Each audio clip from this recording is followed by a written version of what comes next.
আপনারা যারা যারা বাজিগার পাখি পালন করতেছেন এবং আপনারাও চান যে আপনাদের পাখিও ডিম বাচ্চা করুক, তারা কিছু কিছু পদ্ধতি অবলম্বন করতে হবে যার ফলে আপনার পাখি অবশ্যই ডিম বাচ্চা করবে।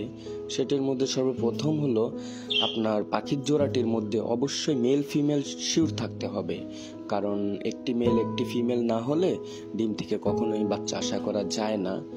আর অবশ্যই আপনার জোড়াটি প্রাপ্তবয়স্ক হতে হবে, কারণ প্রাপ্তবয়স্ক না হলে সে জোড়া থেকেও ডিম বাচ্চা আশা করা যায় না। আর আপনি পাখিটি যেই খাঁচার মধ্যে রাখবেন সেই খাঁচাটি অবশ্যই পাখির জন্য পর্যাপ্ত পরিমাণে হতে হবে, যেন আপনার পাখিটি একটু উড়াউড়ি করতে পারে, একটু নড়াচড়া করার জায়গা পায়। অবশ্যই পাখির জন্য পর্যাপ্ত পরিমাণে হতে হবে এবং আপনি অবশ্যই পাখির খাদ্য তালিকার দিকে ভালোভাবে খেয়াল রাখতে হবে। পাখিকে পুষ্টি সমৃদ্ধ খাবার প্রদান করতে হবে এবং পাখির খাঁচার মধ্যে সবসময় একটি মিনারেল ব্লক দিয়ে রাখতে হবে, যেন পাখি তার পুষ্টি উপাদানের ঘাটতিগুলো পূরণ করতে পারে।